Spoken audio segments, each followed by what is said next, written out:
A learner's permit is an amazing achievement.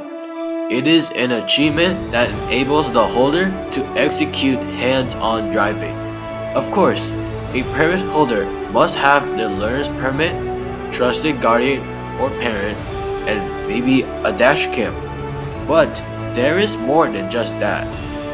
Put every person with a learner's permit must have in front of these answers.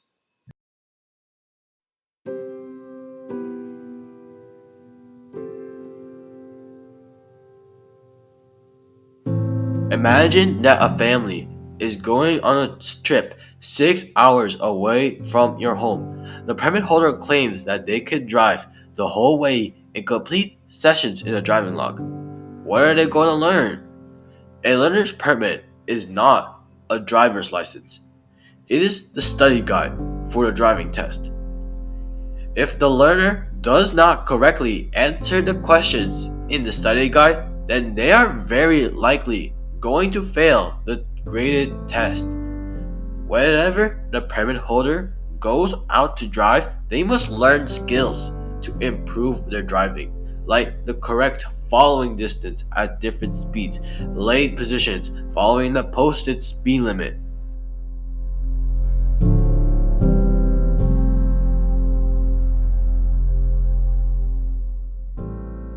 Skills take time to master. No one masters a sport for the first time in one day. Learner permits are a preparation for the driving test, so start with the easy skills. Once the skills are mastered, move on to slightly harder ones. Remember to keep repeating the skill until fully mastered, not partially or not at all. Do not try to drive after sunset or highways without learning the proper skills. It affects everyone around the permit holder, and it's like playing in a professional sports team without the experience of the sport.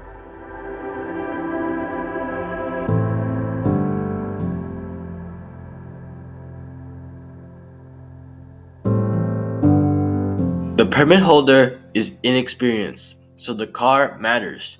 A responsive gas pedal or a fat truck or limo is not the way to go. Try a lethargic small car like a Toyota Corolla or any daily driver with modern safety systems like anti-lock brakes, electronic steering control, etc. Do not make the permit holder drive a manual transmission car. It is hard.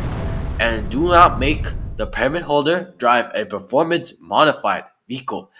They need to get used to a stock car for their driving test. Try a car with a manual emergency handbrake, traditional gear shifter, and simple controls. Okay, maybe that's not really simple, but guardians can use these tools to control the car in case of an emergency. One thing I did not mention was the environment. In the first few sessions, start in empty parking lots. As the permit holder progresses to harder skills, move to rural neighborhoods and keep going, maybe to cities and expressways, until the permit holder has mastered all of the skills needed to drive after sunset.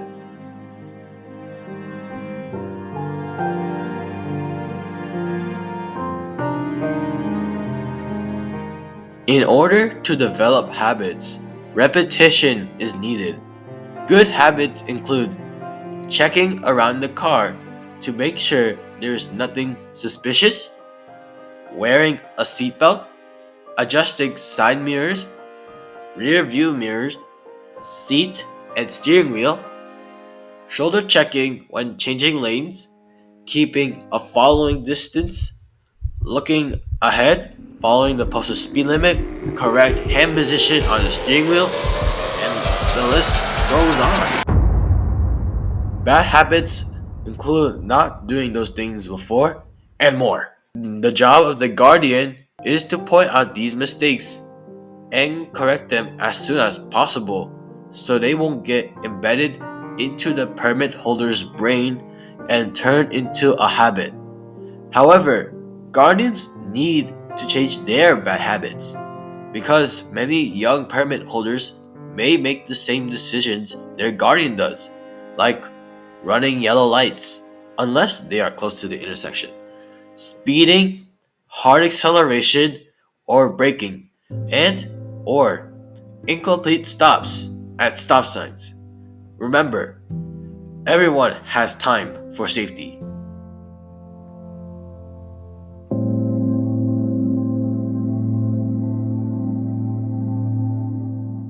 Patience and commitment go together like a puzzle. If one's goal is to get a driver's license, then they should commit to driving, because a learner permit is permission for hands-on driving, so the holder can learn to drive like a pro in your driving test. However, they should not quit. Quitting is not going to get the permit holder any closer to attaining a driver's license. If they quit, what's the point of getting a learner's permit? Commit to learning how to drive properly.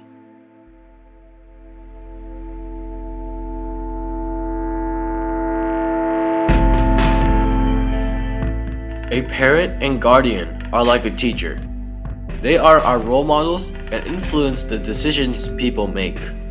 Parents and guardians should not be that person who made the learner make bad decisions. They should continue to teach the driver new skills to further enhance the learner's driving skills.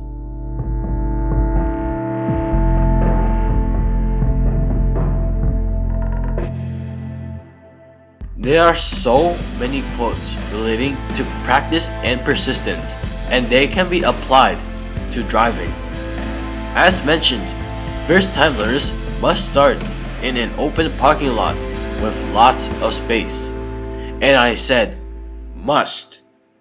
Even if the learner has mastered parallel parking, city driving, and driving after sunset, there is no such thing as perfect, but there is hard work.